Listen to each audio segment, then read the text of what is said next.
Hello! Welcome to my channel. Huwag kalilimutan mag-subscribe, mag-likes at mag-share sa aking mga videos. Ang pag-uusapan natin ngayon ay tungkol kay Ivana Alawi.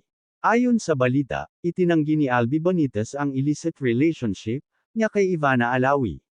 Nag-react ang may-ari ng Bright Light Productions at bagong halal na Bacolod City Congressman Alberto Albi Benitez sa affidavit ng kanyang estranged wife na si Dominique Nikki Benitez, na tinawag itong walang basehan at retaliatory.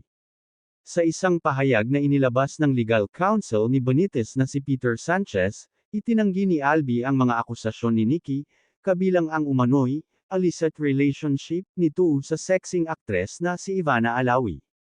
Mariing itinanggi ni Mayor Alfredo Abelardo Albi Benitez ang walang basehan at ganting mga alegasyon laban sa kanya ng kanyang estranged spouse sa ilalim ng Republic Act 9262, o ang Anti-Violence Against Women and Their Children Act, VAUC, dahil sa umano'y pang-ekonomiyang at psikolohikal na pang-aabuso, bahagi ng pahayag ng politiko. Nakakabahala rin na ang isang ikatlong partido ay hindi kinakailangang kinaladkad sa pribadong bagay na ito. Ang pagbanggit ng mga indibidwal na walang kaugnayan sa mga merito ng kaso ay nagsisilbi lamang upang ilihis ang atensyon at pag-alab ng damdamin ng publiko sa pabor ng nagrereklamo.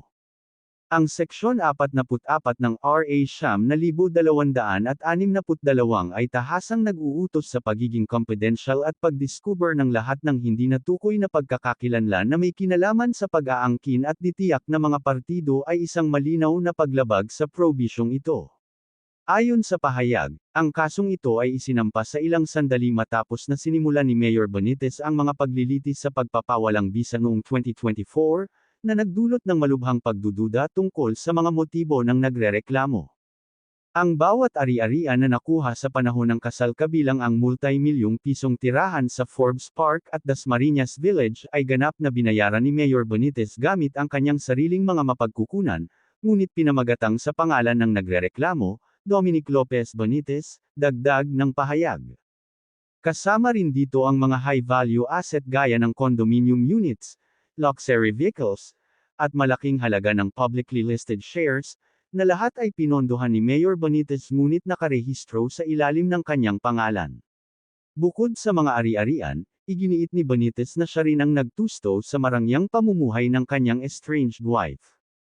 Sa kabila ng judicial dissolution ng kanilang rehimeng ari-arian noong 2004, si Mayor Benitez ay patuloy na nagbigay ng hindi lamang ordinaryong suporta kundi isang mataas na antas ng pamumuhay, pagbabalik-balikat sa personal, sambahayan, at maging sa pinalawak na gastos ng pamilya sa loob ng higit sa 2 dekada.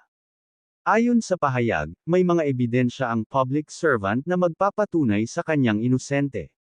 Nananatiling ganap na kooperatiba si Mayor Benitez sa lahat ng mga legal na proseso at tiwala siya na ang ebidensya, mga record sa pananalapi, mga dokumento ng ari-arian, at mga testimonya ay magpapatunay sa mga mali at mapaghiganting pahayag na ito. Ang pahayag ay dumating matapos mag-viral online ang ilang bahagi ng affidavit ni Nikki na naghain ng VAUC laban sa kanyang estranged husband. Ayon sa reklamo, umamin si Albi na may mga anak sa labas at ngayon ay karelasyon niya si Alawi, na nagresulta sa pagdurusa ni Nikki ng mental or emotional anguish. Hanggang dito na lang ang video na ito. Thank you for watching.